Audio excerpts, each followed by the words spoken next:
Welcome to Dreambound Histories, a place where the past unfolds slowly, softly, and just a little wearily, so you can drift away with it. Tonight, we're traveling west, not in speed, but in footsteps, not in wealth, but in mud. It is 1849. The California gold rush has begun, and you, like tens of thousands of others, have decided to leave everything behind to chase a rumor. You may not find gold tonight, but you will find the rhythm of wagon wheels, the endless mud, the fire smoke, and the quiet weight of history. So lie back, breathe slow, and let us begin walking. Chapter 1. The first miles you are walking. Always walking, the road isn't really a road. It's a suggestion, a faint groove cut into the prairie, where hundreds of boots and hooves and wagon wheels have pressed the earth into a tired rut. Dust gathers in your throat with every step. Then, just when you have grown used to dust, the weather shifts, and the rut fills with water, and you are dragging your boots through mud thick enough to pull at your ankles like a greedy hand. Dust, mud, dust, mud.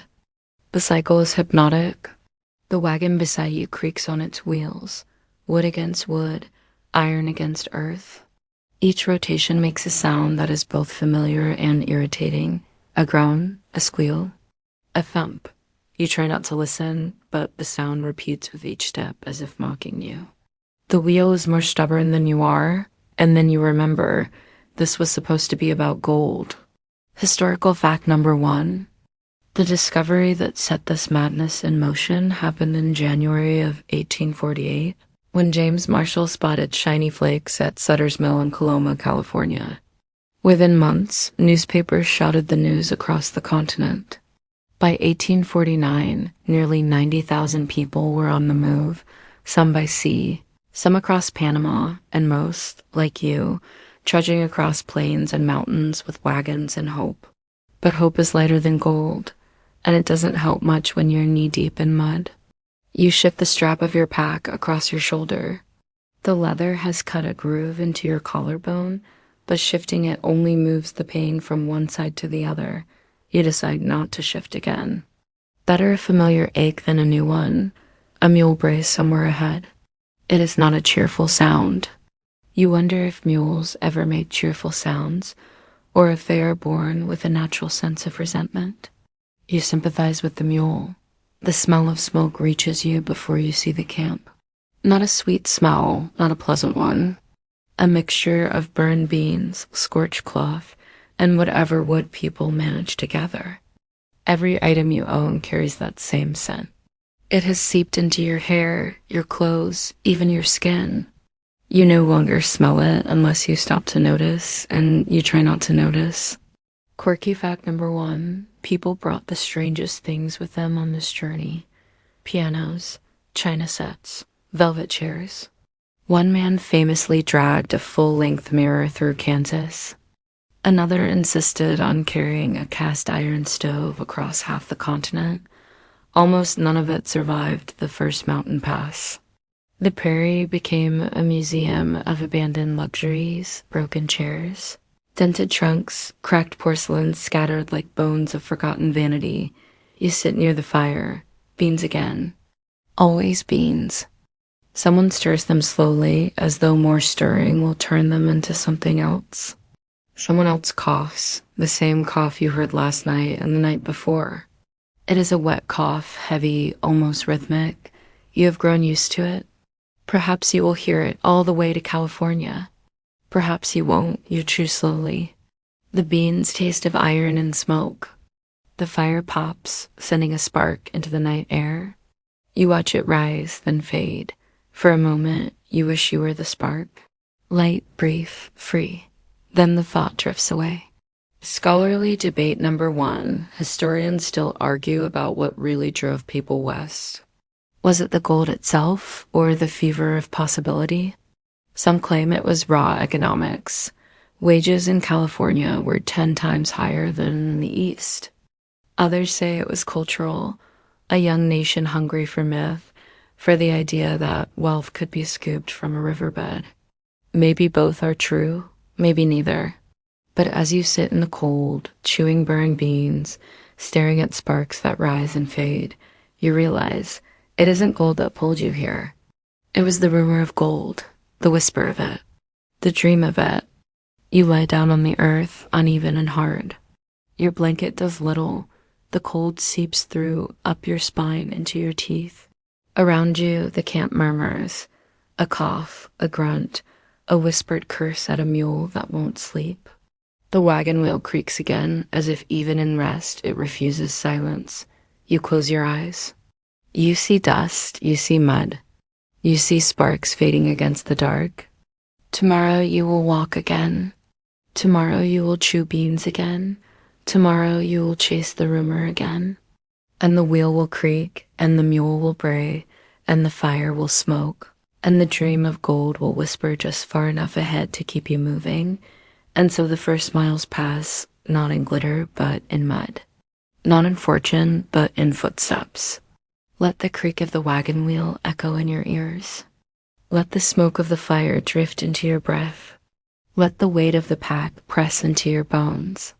And as you listen, let yourself drift slowly into sleep, because the road west is long, and it waits for you tomorrow.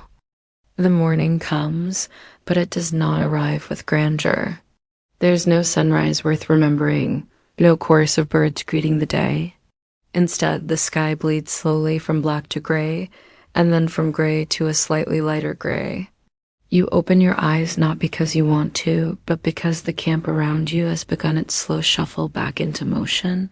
Someone coughs. Someone curses at a mule. Someone slaps mud from their boots with the resigned rhythm of a man who knows the mud will return within the hour. And you rise because everyone else is rising. The strap of your pack digs into your collarbone again. Your shoulders ache with the memory of yesterday, and yet you walk, because there is nothing else to do. The prairie stretches ahead, flat, endless, a horizon that never seems to come closer. Each step feels the same as the last. If you lifted your head only once an hour, you might believe you had not moved at all. The wagon wheels creak, the mules bray. The rhythm is familiar now, too familiar. It settles into your ears like a song you dislike but cannot escape. Historical fact number 2. Most immigrants who set out for California by land in 1849 traveled along routes that followed the Platte River through Nebraska and into the plains. The trails were so heavily traveled that immigrants often described the prairie grass as permanently trampled into wide, muddy lanes.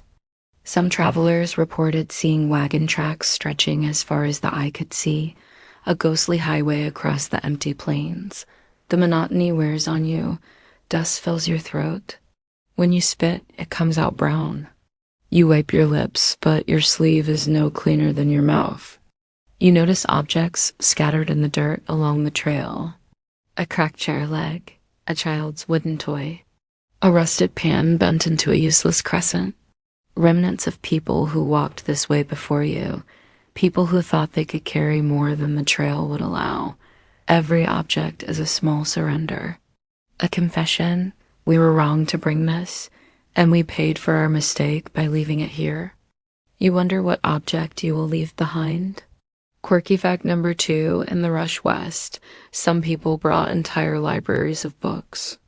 One man hauled hundreds of volumes across the plains, declaring he would sell them in San Francisco for a fortune.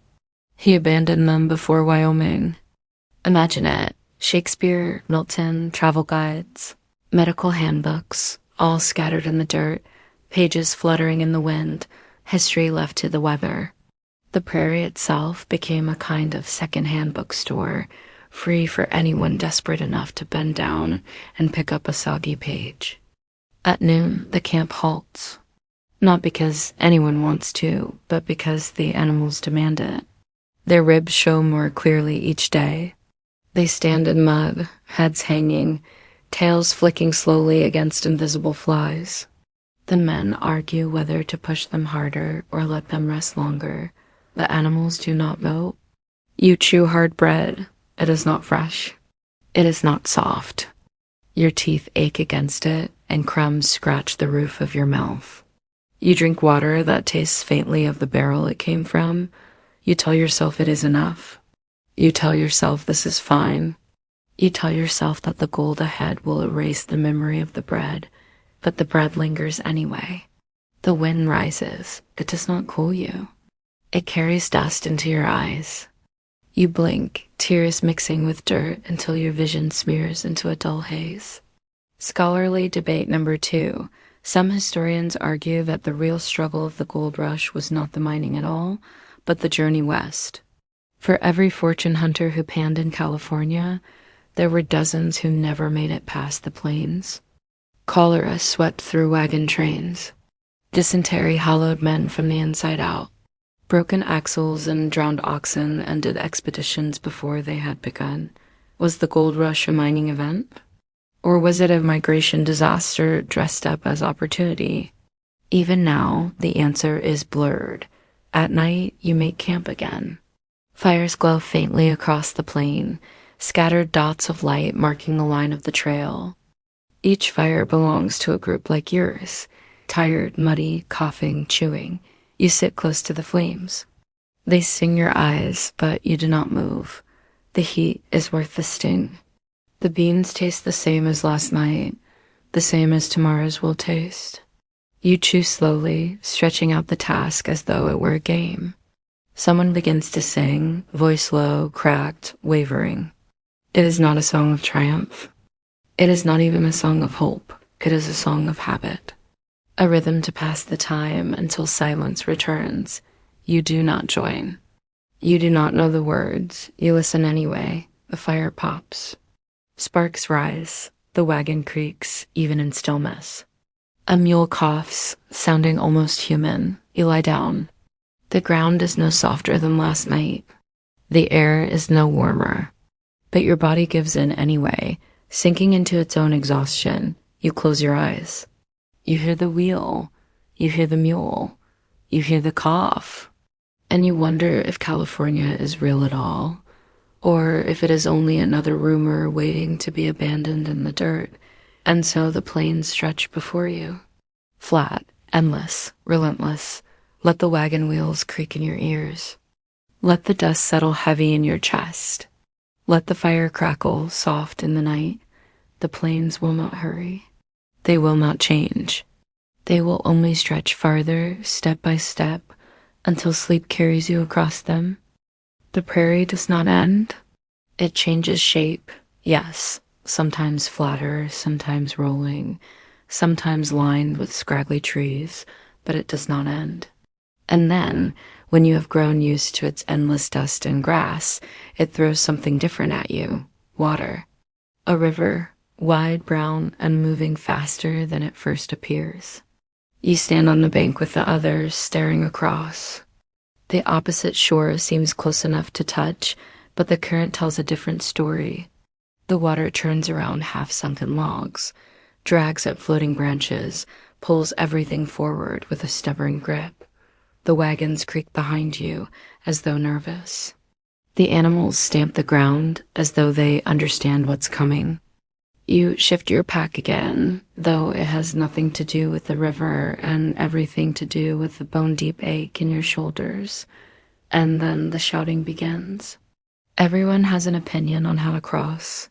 Some want to ford directly. Some want to build rafts. Some want to wait for the water to drop. Everyone talks at once, as though sheer volume will settle the argument. It never does. Historical fact number 3. The Platte, the North Platte, the Green River, the Snake River, emigrants crossed all of them. Ferry operators sprang up along some stretches, charging outrageous prices to float wagons across. Where no ferries existed, families waded in, tying their belongings with ropes and praying the current did not take them. Countless wagons were lost to rivers. So were countless lives. You watch as the first wagon rolls toward the shallows.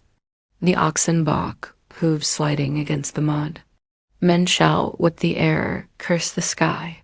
The wagon enters the current, its wheels sinking, the water rising. The oxen strain, eyes rolling white. The wagon tilts, then rights itself, then tilts again. You hold your breath. You do not realize you're doing it until the wagon lurches onto the far bank, dripping but intact. A cheer goes up. Half relief, half desperation, your turn comes next. You wade in. The water grips you immediately, cold and firm, like a hand around your chest. It pulls at your legs. Your boots sink into unseen mud. The current presses against your knees, your waist, your ribs. You lean forward, shoulders straining, each step a slow battle. The wagon behind you groans, the oxen bawling, the current sucking at their legs. A barrel tumbles loose, spitting downstream. Someone lunges for it, misses, falls face first into the river. For a heartbeat, you think he is gone. Then he surfaces, puttering, clinging to a branch. You keep moving. One step, another, another. When your boots scrape dry soil again, it feels like a miracle. Quirky fact number 3. Some emigrants carried cages of live chickens across the plains, hoping for fresh eggs on the trail. Many chickens did not survive river crossings. Journals from the time describe hens floating downstream, wings flapping in panic. One diarist recalled eating river-soaked chicken stew that tasted more of mud than meat. On the far side, you collapse onto the grass. Your legs tremble with exhaustion. Your clothes cling, soaked and heavy. Your boots squelch with each step. You know they will not dry before nightfall, perhaps not even tomorrow. The animals shake themselves, mud flying in every direction. The wagon wheels drip, dripping mud into mud. Someone laughs, high and nervous. Someone else cries. Neither sound is strange here. You wring out your shirt. It does little. The fabric clings tighter, as though determined to remind you of the river's hold. Scholarly debate number 3. Some historians argue that the rivers were the true test of the Gold Rush Trail. Mountains, deserts, and distance could be endured, but a single misjudged crossing could undo months of travel. Families lost everything in a single hour. Wagons overturned, animals drowned, supplies swept away. Others argue the rivers were exaggerated in memory, that the danger became myth. Which is true? Perhaps both. To the emigrants themselves, the debate hardly mattered. The river was simply there, waiting. Night falls on the far bank. Fires flicker again. Clothes hang from branches, limp and dripping, refusing to dry. The smell of smoke is sharper tonight, as though the river carried it downstream and back into your lungs. You chew beans that taste faintly of damp wood. Someone mutters about lost barrels. Someone else stares blankly into the flames. No one sings. The creak of wagon wheels is softer tonight, muted by waterlogged axles, but it is still there, always there. You lie down on ground that feels softer than usual, though only because your body is too tired to argue. The air is heavy with river mist. It settles on your skin, cold and sticky. You close your eyes. You hear the water rushing over and over, even though you are no longer in it. You feel the pull of the current in your legs, though you lie still. You wonder how many rivers remain between you and California. And then you drift, half dreaming of water, half sinking into it. The river has carried you across, but not without its toll. Let the rush of water echo in your mind. Let the cold cling to your skin. Let the creak of damp wagon wheels lull you into stillness. The river moves on, and you will too. But tonight, let the current pull you, softly into sleep. The land changes, slowly, almost without warning. The plains flatten out behind you, and the first shadows of rock rise ahead. At first, they are hills, modest enough to fool you. Gentle inclines, dotted with scrub and stubborn trees. You think, this is not so bad. And then the hills become taller, sharper, colder. The road turns upward, and every step is no longer a negotiation with mud, but with gravity itself. The wagon wheels creak louder now, not from monotony, but from strain. Each rotation feels earned, as if the wheels themselves resent climbing. The animals groan, hooves slipping on loose stone. The air thins. The wind cuts sharper. You walk slower. Everyone walks slower. But no one stops. Historical fact number 4. The Sierra Nevada mountains stood between emigrants and the gold fields of California. In summer, they were exhausting but survivable. In winter, they were deadly. Snowdrifts could rise higher than wagons, higher than cabins, higher than men. The infamous Donner Party had been trapped in these very mountains just 3 years before the gold rush began, and their story still haunted every emigrant who looked at the peaks. Your breath grows heavier as you climb. You pause often, though pausing does not make the mountain flatter. You wipe sweat from your forehead, though the wind chills it into salt on your skin. The trail narrows. Sometimes it clings to cliff sides, where one misstep could send wagon, oxen, and fortune hunter tumbling into ravines. You press yourself against rock, pack scraping, trying not to look down. The drop waits silently, patiently, for someone careless. You hear stones clatter beneath hooves. A mule slips. Men shout, pulling at ropes, straining against gravity's hunger. For a moment, the mule hangs on the edge, eyes wild. Then, with a final lurch, it regains footing. The men cheer half-heartedly, more relieved than joyful. Quirky fact number 4. Some travelers tried to bring bathtubs into the mountains. Yes, bathtubs. Heavy cast iron tubs, dragged on wagons up rocky trails. Most were abandoned before the summit. One emigrant's journal records seeing 5 tubs lined up beside a ravine, as if some ghostly hotel had opened in the wilderness. The mountains became a graveyard not only for animals and wagons, but also for absurd luxuries. At night, the fires burn smaller. Wood is scarce. What you gather is green, damp, reluctant to flame. The smoke stings sharper, bitterer, as though the mountain itself resents being burned. The beans taste the same, though colder. You chew slower, not out of choice, but because your jaw is stiff from the cold. The fire crackles weakly. Sparks rise and vanish before they have a chance to drift. The sky above is crowded with stars, more than you have ever seen, and yet they do not comfort you. They only remind you how small you are, pressed between earth and sky. The wagon wheels creak in the distance, echoing strangely against stone. A cough bounces back from the cliffs, multiplied, as though the mountains themselves are sick. Scholarly debate number 4. Historians still debate whether the Donner Party tragedy, 1846-47, truly deterred emigrants, or whether it simply became part of the myth. Some argue it frightened families into avoiding winter crossings, saving countless lives. Others say it became more of a campfire story, a grim reminder, but one quickly swallowed by the fever of gold. By 1849, thousands marched toward the same passes, convinced their outcome would be different. Perhaps hope is always louder than history. The higher you climb, the colder it grows. Your blanket feels thinner each night. Your breath rises in clouds. The ground beneath you hardens, stones pressing into your ribs when you lie down. You sleep in fragments, an hour here, a half hour there. The coughs of others wake you. The grunt of oxen wake you. Your own shivering wakes you, but still you rise. Still you walk, because the mountain does not care whether you are tired.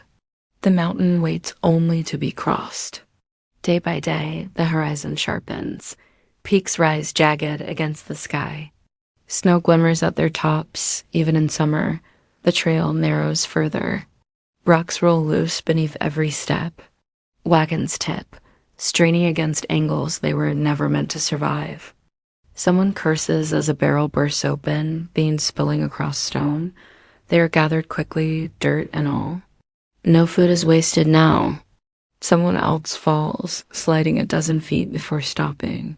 Blood marks the stones. He groans, but rises. You help him back to his feet, though neither of you speaks. Words cost too much breath here. Quirky fact number 5. Some immigrants believed gunpowder could help them carve paths through the Sierra. They set charges against cliffs, hoping to widen trails.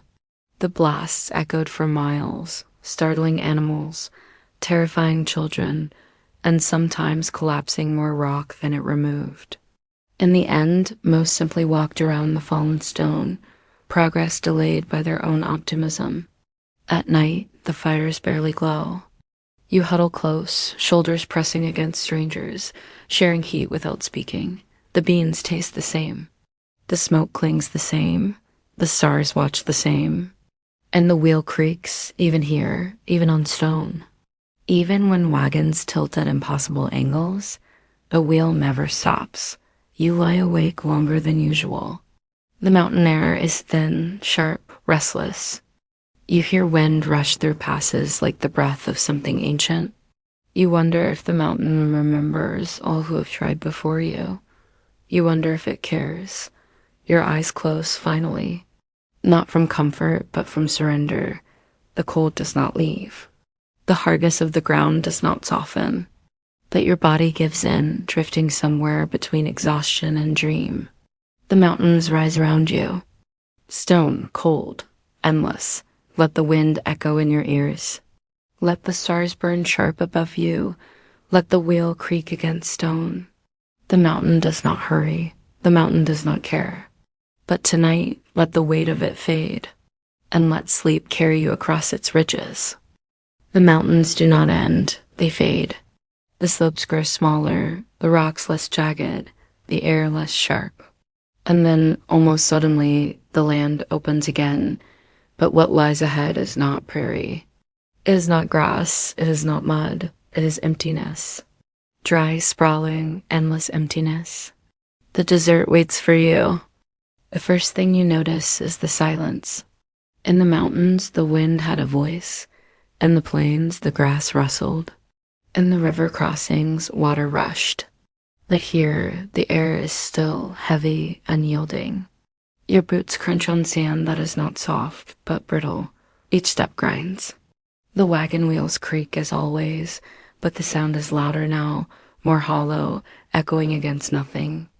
The sun rises and does not seem to move. Its light presses down, steady, cruel. There is no shade, no tree, no rock large enough to sit beneath. The animals lower their heads, tongues lolling, ribs sharp. Their hooves drag, leaving uneven trails. Their eyes look past you, as if they already know the outcome. You taste dust, but it is not the same dust as before. This dust is drier, sharper, cutting into your throat like grit. When you swallow, it does not move. It only settles deeper. Historical fact number 5. One of the most dreaded stretches of trail was the 40-mile desert in present-day Nevada.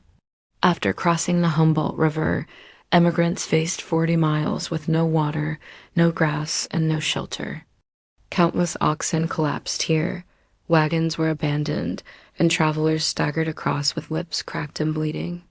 Later emigrants wrote of bleaching bones littering the sand, a grim map of all who had passed before. The heat presses harder with each hour.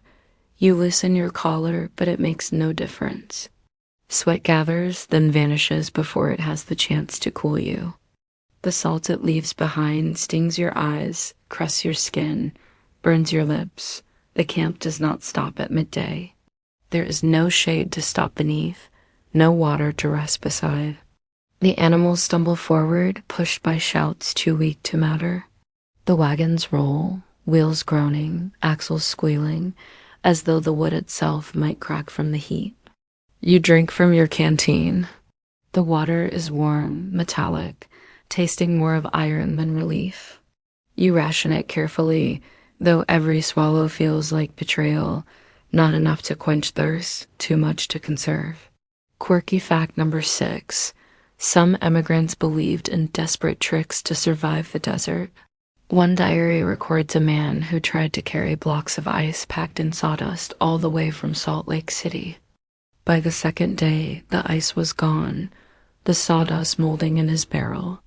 Others swore by sucking on lid bullets to keep the mouth wet, a trick that often worked, though it may have poisoned more than it saved.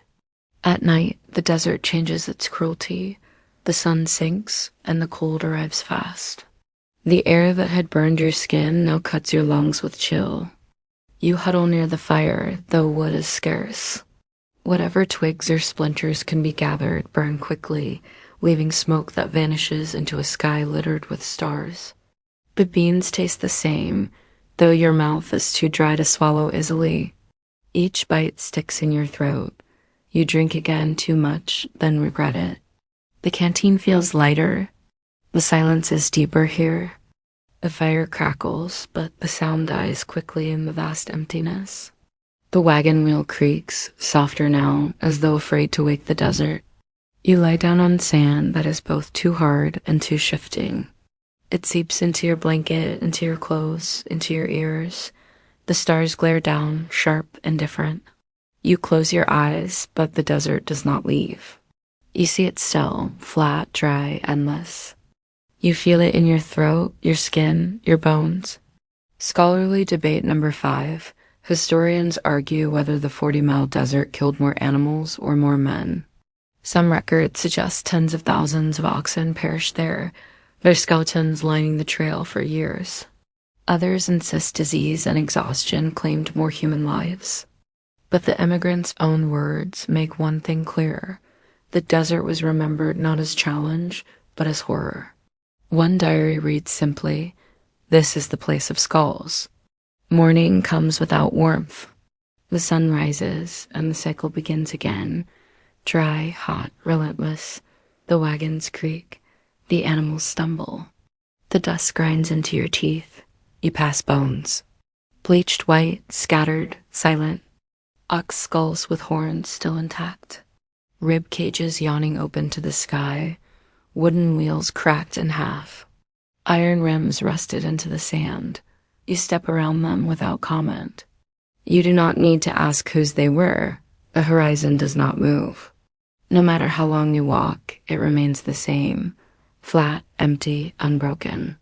But you keep walking, because there is nothing else to do. The desert stretches endless before you, dry, silent, unyielding. Let the crunch of sand echo in your ears. Let the sun burn against your eyelids. Let the silence press you down. The desert will not change. It will not forgive. But tonight, let the emptiness itself carry you into sleep. You do not remember the last mile of the desert, or the mile before it, or perhaps the mile before that. At some point, sand turned to scrub to grass, grass to mud again. You walk through it without noticing, because exhaustion dulled even change. And then one evening you see fires, dozens of them, not scattered like along the trail, but clustered, burning in uneven rows, smoke twisting into the sky like a forest of ghosts. You have reached a camp, but this is not California, not yet. This is the waiting room of California, a place where hundreds of weary, ragged, half-starved people pause before the mines.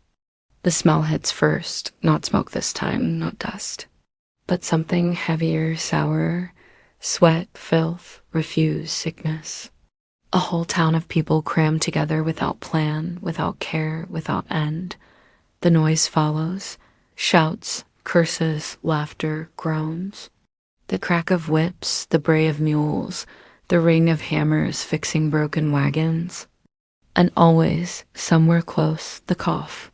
The same cough you've heard since the plains, multiplied now by hundreds of throats.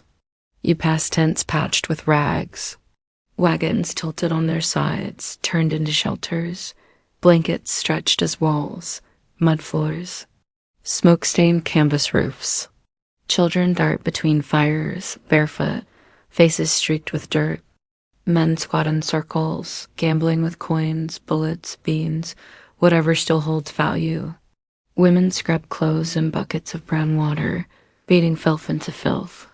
The dream of gold waits ahead, but here, in this camp, the reality is louder.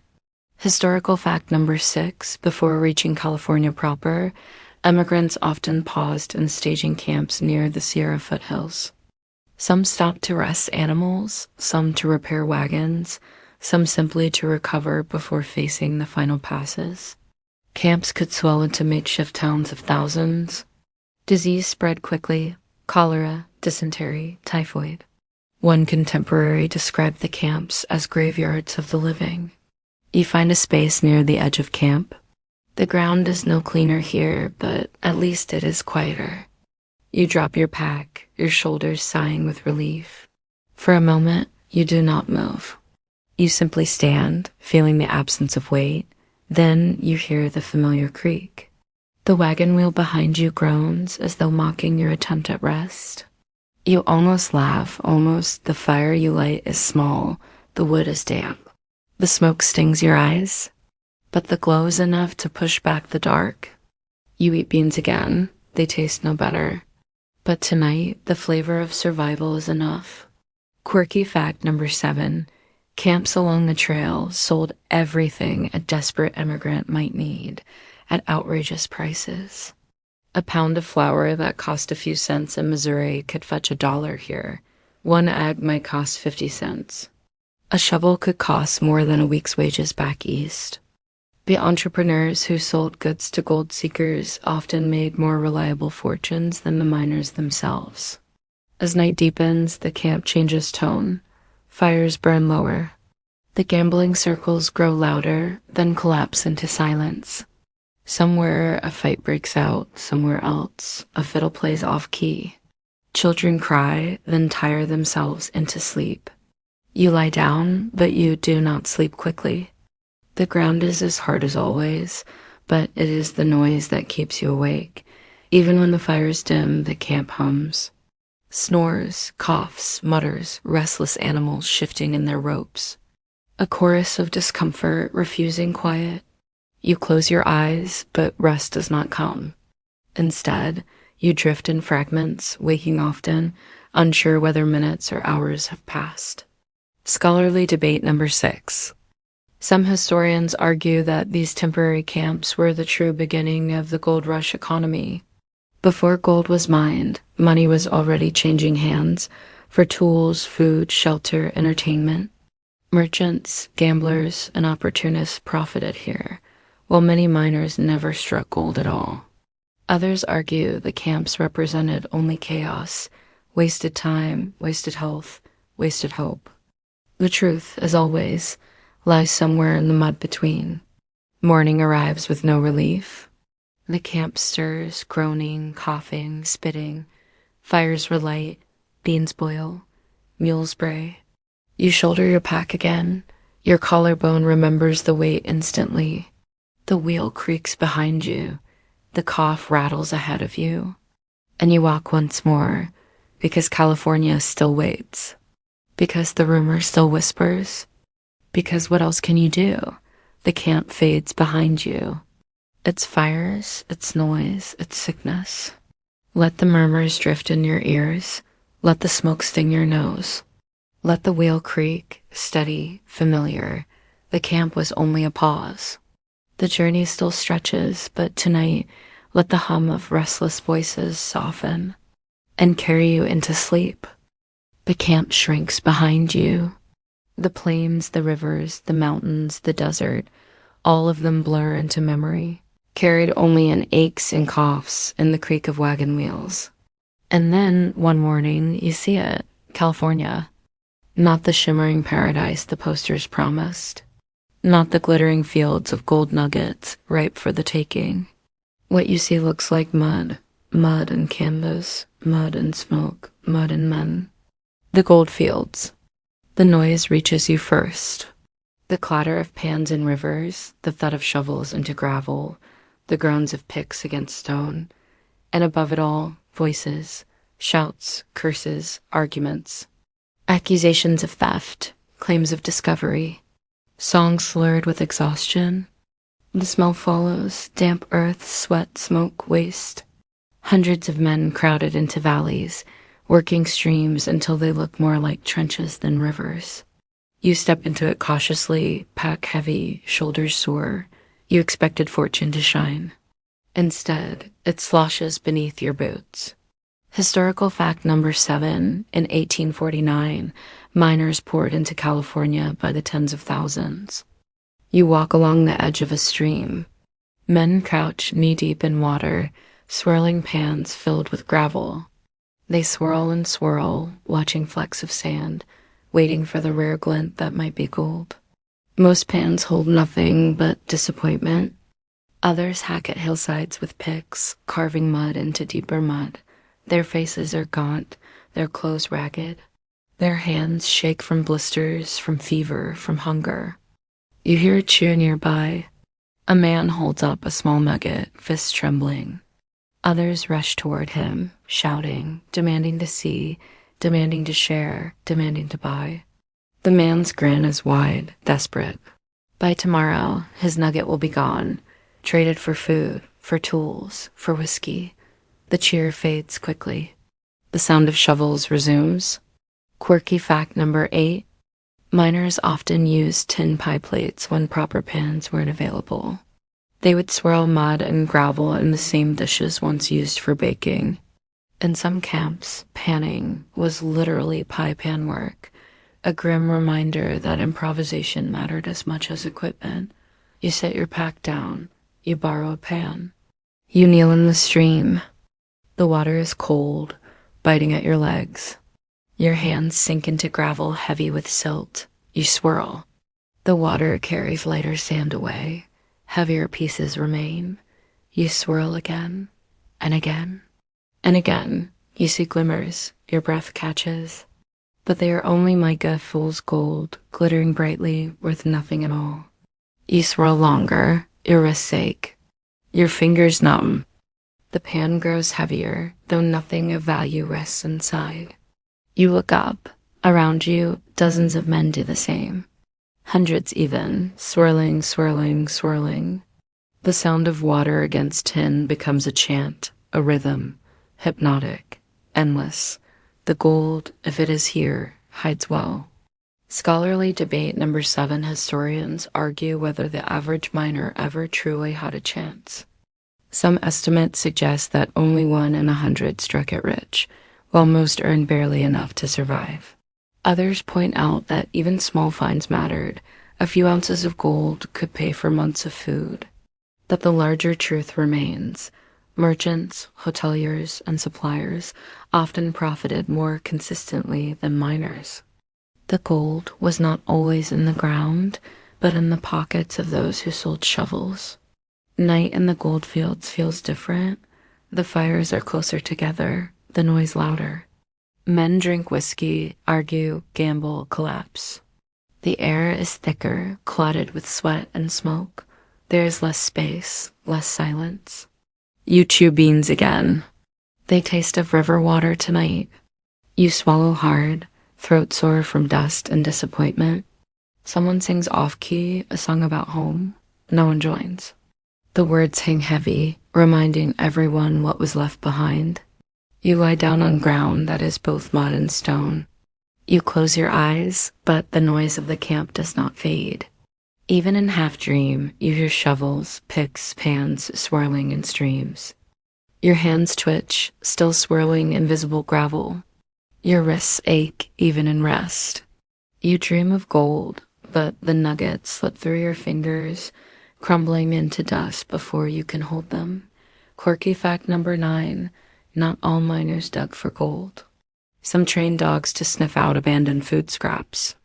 Others combed through old campfires for melted coins or metal. One miner even tried to use a divining rod, the same kind farmers use for water, hoping it would point him to hidden veins of gold. It pointed him only to rocks. The fires burn low. The cough continues, echoing across the valley. The wagon wheel creaks somewhere. Though no wagons move now, the sound still haunts you. Perhaps it will never leave. You close your eyes again. You see gold. You see mud. You see gold again. You see mud again. The two blur until you cannot tell one from the other. And you wonder, as sleep pulls you under, which is more real here, the gold or the mud? The gold fields surround you now. Mud, smoke, shovels, pans. Let the swirl of water echo in your ears. Let the coughs rise and fall like waves. Let the creak of the wheel remind you of the road behind. Gold may glimmer, but mud endures. And tonight, let the weight of both drift into dream. The gold fields blur together after a while. One muddy camp looks much like another, streams strewn brown. Shovels strike stone, pans swirl endlessly. And then you stumble into something different, not a camp, but a town. At least, they call it a town. Canvas tents line uneven paths. Wagons have been tilted upright, their wheels half buried, turned into storefronts. Rough wooden shacks lean against one another as though drunk. Signs hang croaked, painted in hurried letters. Saloon. Provisions, tools, whiskey, gambling. The noise is louder here. Not the steady rhythm of shovels and pans, but the chaos of human voices colliding. Men laugh too loudly, curse too often, stumble too freely. Music drifts from a saloon, a fiddle out of tune, a drum beaten with more enthusiasm than skill. The smell is worse. Sweat, smoke, spilled whiskey, unwashed bodies. The stench of gold, not as metal, but as madness. You step cautiously between puddles of mud that may be water or may be worse. Your boots squelch, though they never really dried from the river crossings anyway. Historical fact number 8. Mining towns grew at astonishing speed. San Francisco, for example, ballooned from about 1,000 residents in 1848 to over 25,000 by 1850. Similar boom towns appeared near major mining areas: Placerville, Nevada City, Hangtown. Many were thrown together with tents and scrap wood. Few had law enforcement, fewer still had sanitation. Fires, disease, and violence spread easily. Inside the saloon, the air is thick with smoke. Men crowd tables, throwing cards, slamming mugs, shouting at dice. Gold dust changes hands as easily as crumbs. One man wins, another loses, and then, before either can celebrate or mourn, the dust is gone again, spent on drink, on food, on another round of cards. A fight breaks out in the corner. Chairs scrape. A fist swings. A bottle shatters. For a moment, the room sways with chaos. And then, just as suddenly, it settles. The music resumes, off-key as ever. You sip whiskey, it burns. It tastes of smoke and desperation. You drink anyway. Quirky fact number 10. Eggs were considered a delicacy in the mining towns. Chickens rarely survived the trail, so fresh eggs fetched astronomical prices, sometimes up to $1 a piece, equivalent to nearly $30 today. A man could pan all day for gold and earn just enough to buy breakfast. You wander through the streets again. Shops sell shovels, pans, picks, boots, all at 10 times the price they cost back east. You see a loaf of bread on a table, $5. A pair of boots, $25. A shovel, more than you made in a week back home. Merchants smile, not because they are kind, but because they are richer than the miners who pay them. The town hums at night. Fires glow, saloons roar, music stumbles along. Somewhere a gunshot cracks, somewhere else a child cries, dogs bark, horses snort, voices rise, fall, clash. You chew beans again, though tonight they are flavored with someone else's spilled whiskey. You swallow hard, not sure if you are satisfied or only distracted. The ground beneath your blanket is no softer here than in the mountains. The noise of the town does not fade. Even in half-dream, you hear cards shuffling, coins clinking, voices cursing, fiddles scraping. Scholarly debate number 8. Some historians argue the gold rush towns were the true birthplace of modern California. Chaotic, diverse, entrepreneurial. People from across the world met here. Americans, Mexicans, Chileans, Chinese, Europeans. Others argue the towns were simply feverish outposts of greed, destined to collapse as quickly as they rose. Perhaps they were both, Foundations laid in mud, built on fortune and folly alike. You close your eyes. The saloon's fiddle plays on, muffled, drifting. You dream of coins clattering across the table, of dice rolling into shadows, of whiskey sloshing in tin mugs. And in your dream, gold dust slips through your fingers once again, traded, lost, forgotten. The town hums with restless life. Cards, dice, fiddles, laughter. Let the noise drift around you. Let the smoke cloud your breath. Let the mud hold you down. The town will rise. The town will fall. But tonight, let its chaos soften into sleep. The town never truly sleeps, but sometimes it quiets, just enough for you to believe rest is possible. And then a shout cuts through the dark, then another. Then the sound of fists, of boots, of a gun cocked too quickly. The gold rush was not only about gold.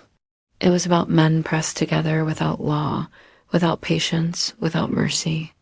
You wake to find a crowd gathered. Lanterns sway, faces glow harsh in the light. Two men argue in the center, or rather, they shout accusations. You stole my claim. You salted your pan with dust. You're a cheat. You're a liar. The crowd jeers, pushes closer. A shove turns to a punch. The punch turns to a struggle. A pistol flashes. A shot cracks. The echo rattles through the tents. One man falls. The other stares, stunned, gun shaking in his hand. The crowd shifts, some horrified, some eager, some only curious. No sheriff steps forward. No judge calls order. There's only the crowd deciding. Historical fact number 9, in 1849, California had almost no established law enforcement. Mining camps relied on vigilance committees, groups of miners who decided guilt and punishment on the spot. Trials were often nothing more than shouting matches, and punishments were swift. Theft, in particular, was despised. A man caught stealing might be whipped, branded, or hanged within the hour. You watch as the crowd grows restless.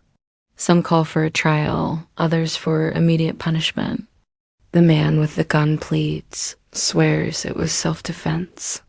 The words scatter in the noise. And then the decision comes not from law, but from momentum. A rope is fetched. A tree branch chosen. The man is dragged, still shouting, still pleading. The lanterns swing, the crowd hums, the rope tightens, and then silence. It does not last. Someone clears their throat. Someone else mutters about beans. Life resumes, as though nothing happened. You lie awake long after. The fire smolders. The cough rattles. The wheel creaks. And the image of the rope lingers, swaying in your mind. Quirky fact number 11, not all vigilante justice ended in hanging. Some camps invented mock trials, where guilty men were sentenced to ridiculous punishments, forced to wear women as clothing, paraded through camp, or dunked in cold rivers. The idea was humiliation rather than execution. But more often than not, anger won over humor, and the rope was chosen instead. The next day, you notice something else. Not everyone in camp looks like you. Men from Mexico, from Chile, from China, from Europe. Their clothes, their languages, their songs, all different. Yet all here for the same whisper of gold. But difference is dangerous here. The camps are restless, suspicious.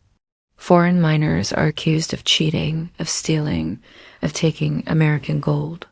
Some are driven out. Some are beaten. Some vanish quietly. You see a group of Chinese miners working together, their pans moving in calm rhythm. You hear others mutter, curse, spit. Resentment simmers hotter than the fires. Scholarly debate number 9. Historians still argue about the violence of the gold rush.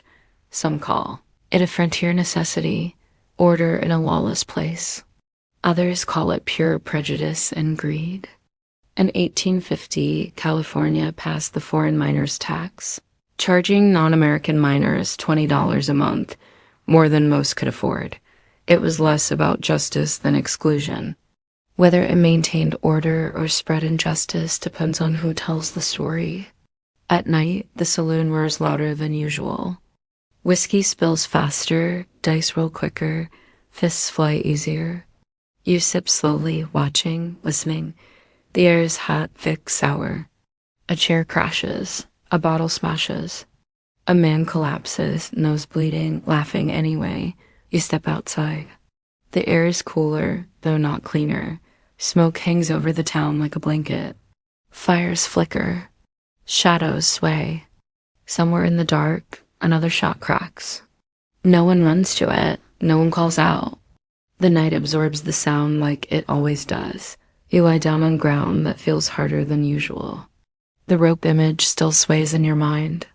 You close your eyes, but the crowd's roar echoes behind your lids. You wonder if tomorrow it will be you in the center. Quirky fact number 12.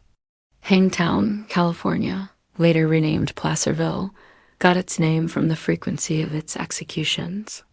Legend says 3 men were hanged from the same tree in 1849 for stealing gold dust. The town embraced the reputation so fully that even the local hotel hung a sign reading, "Lodging for man and beast." You shift on your blanket, but comfort does not come. The cough rattles, the wheel creaks, the fire smokes. And somewhere in the distance, a rope swings in the dark. The town turns restless, shouts, shots, ropes, silence. Let the hum of voices linger. Let the rope sway in your mind. Let the creak of the wheel lull you anyway. The law is not here, only the crowd. But tonight, let the noise fade, and sleep take its place. The days blend. Morning arrives without excitement. Evening arrives without relief. You wake not to birdsong or sunlight, but to the sound of coughing, to the scrape of shovels against gravel, to the wheel creaking somewhere, though the wagons barely move now. The dream of gold is still here, technically. Men still swirl pans, still dig holes, still swing picks. But the energy is gone. The frenzy that carried thousands west has slowed into a dull rhythm of habit, of repetition, of decay. You rise anyway. Because everyone does. Historical fact number 10, by 1852, the easily accessible gold was largely gone. The first rushers had scooped nuggets from rivers, scraped gravel from banks. What remained was harder to find, smaller flakes, deeper veins, requiring more effort and equipment. Many miners worked themselves into exhaustion for only a few dollars worth of gold dust each week. The food is worse now. Supplies that once arrived irregularly arrive even less. Beans, hard bread, maybe salted pork if you're lucky. Most days, the beans are all. You chew them slowly, though not because you want to. Your teeth ache from grit, your stomach groans with disappointment. Water is no better. Some streams run brown from overuse. Men wash in them, animals wade through them, miners dump waste into them. And then, downstream, men scoop pans into them, swirling, hoping for flakes of fortune. You drink carefully. You try not to think. Quirky fact number 13. Some miners, desperate for variety, ate whatever they could catch. Frogs, squirrels, even roasted crickets. One diary describes stewed coyote as a camp delicacy, though the writer admitted it tasted half of dog, half of shoe. Disease lingers here like smoke, dysentery, typhoid, malaria carried by mosquitoes breeding in stagnant pools. A man can look strong in the morning and be gone by night, his body buried shallow, his name forgotten by the end of the week. You hear coughs that do not sound temporary, groans that sound deeper than fatigue. You see eyes hollow, cheeks sunken, hands trembling too hard to hold a pan. Sometimes men die quietly, slipping away in blankets. Sometimes violently, collapsing mid-swing with a pick. Either way, the camp absorbs them, steps around them, moves on. Scholarly debate number 10. Historians still discuss whether the gold rush was more a story of success or failure. Popular memory clings to fortunes made overnight. But most records tell of men returning home poorer than when they left. If they returned at all, was it worth it? Some argue yes, California grew, industries bloomed, opportunity widened. Others argue no, lives were wasted, families broken, illusions sold. The truth, perhaps, is that the dream itself was the product, and everyone paid dearly to chase it. At night, the camp does not roar like it once did. The saloons are quieter. The gambling tables half full. Whiskey still pours, but slower. Men drink not to celebrate, but to forget. You sit by the fire. The beans taste like beans. The smoke stings your eyes. The wheel creaks. The cough rattles. Someone hums, voice soft, tired. Not a song of home, not a song of joy. Just a sound to keep silence from swallowing the night. You lie down. The ground is harder. Your blanket thinner. Your body heavier. You shift, but comfort is impossible. You close your eyes anyway. You dream of walking again. Not of gold, not of fortune. Just of walking. Dust, mud, river, mountain, desert, camp, town. The journey never ends, even in sleep. Quirky fact number 14. Soap was so rare in the gold fields that many miners simply never bathed. They claimed the cold rivers were enough. Others swore that dirt itself was protective, that the layer of grime kept Omas out. One miner wrote proudly that he had not washed in 6 months. His diary ends a week later. The fire pops. Sparks drift upward. The stars burn sharp. The cough rattles again. The wheel creaks again. You close your eyes tighter. But the noises do not leave. They never will. The gold is fading. The fever dulls. The camp decays. Let the cough linger in your ears. Let the bean settle heavy in your stomach. Let the creak of the wheel remind you of the road behind. The dream is thinner now, but tonight let its fading weight pull you into sleep.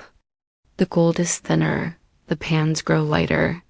The streams swirl endlessly but yield nothing. One by one, men begin to leave. At first it is quiet. A missing face here, an abandoned tent there, then more. Wagons creak again, not toward California, but away from it. Some leave with bitterness, cursing the streams, the mud, the mountains, the lies. Some leave in silence, shoulders bowed, as though shame itself weighs more than their pack. Some leave with relief, glad to be done with it, glad to be alive. You watch them go, and you wonder when you will join them. Historical fact number 11, by 1853, many of the 49ers had already left California. Some returned home empty-handed. Others found work in farming, logging, or railroads. A few stayed to open businesses, hotels, stores, saloons. But the majority abandoned mining when the reality became clear. The easy gold was gone. The camp grows emptier. Fires burn smaller, scattered. The once whirring saloon hums with only a handful of voices. Dice clatter, but without enthusiasm. The fiddle plays, but without rhythm. Abandoned pans lie rusting in the mud. Picks lean against trees, their handles cracked. Tents sag, canvas flapping in the wind. The cough still lingers, but fewer throats carry it. You walk through the ruins of ambition. Bones of animals bleaching in the sun. Shoes half buried in dirt. A boot with no foot inside. A wheel cracked in two. Every object whispers the same confession. It was not worth it. Quirky fact number 15, not all abandoned tools went to waste. Opportunists scavenged them, set up stalls, and sold them again to the next wave of hopeful miners.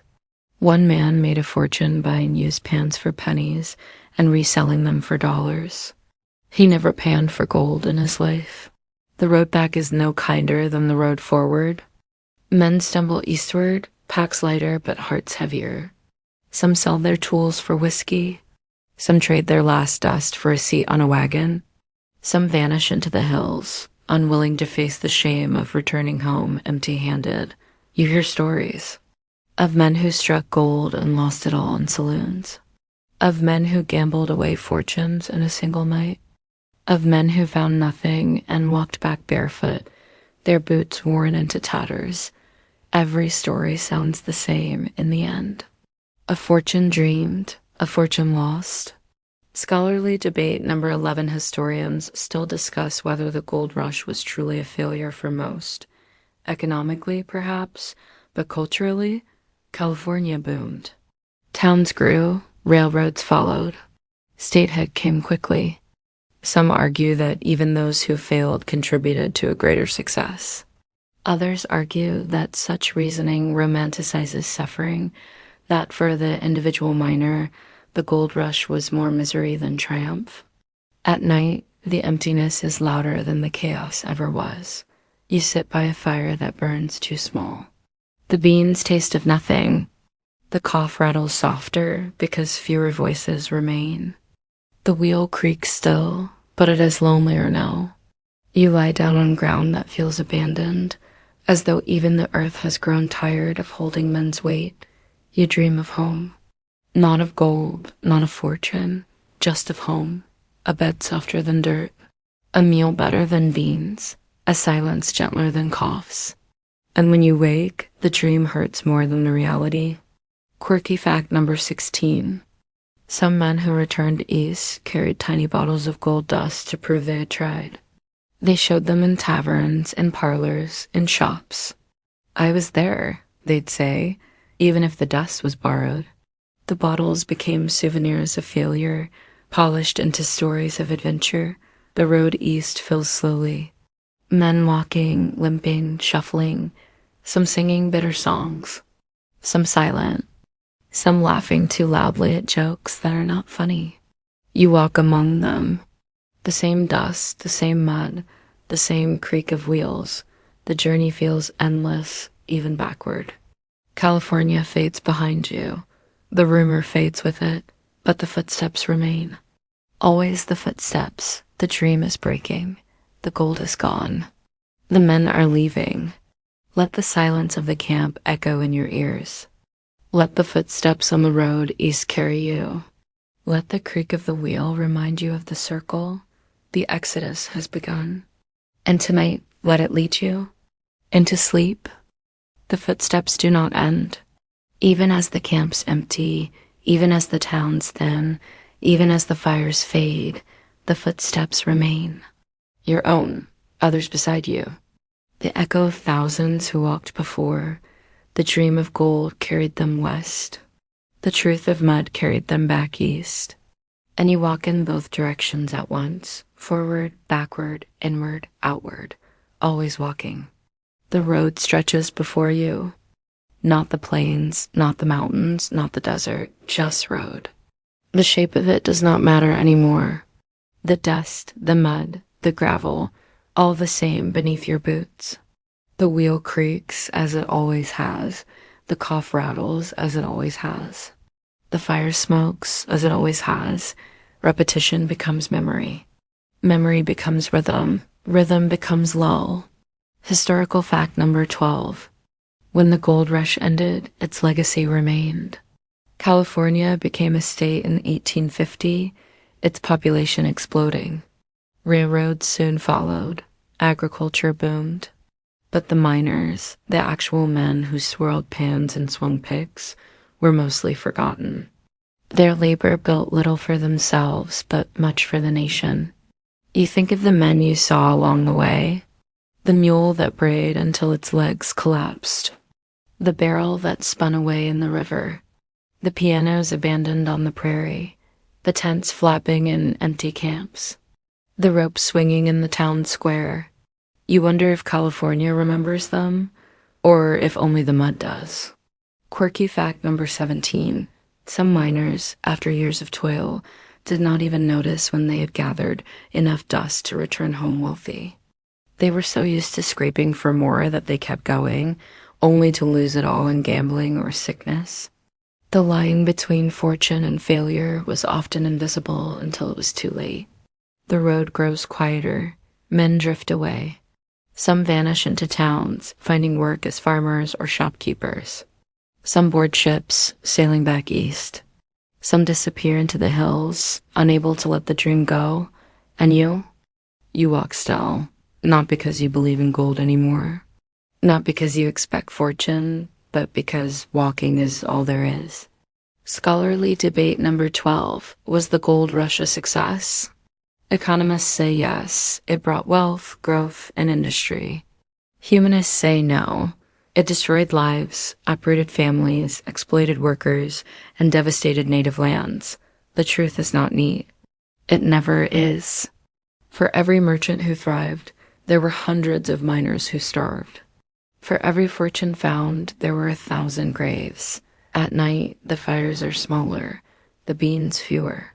The voices softer, sometimes there are no voices at all. You sit alone. The smoke drifts upward. The sparks rise, then vanish. The stars burn, but you do not look long. You lie down on earth that feels familiar now. Heart cold. Indifferent. The wheel creaks. The cough rattles. The fire smokes, and you close your eyes. You dream of the first step. Leaving home, leaving the promise of safety, chasing the rumor of gold. You dream of the last step, returning home. Or perhaps never returning, carrying nothing but dust in your pockets and mud in your boots, and between those two steps, thousands more. The dream fades. The gold fades.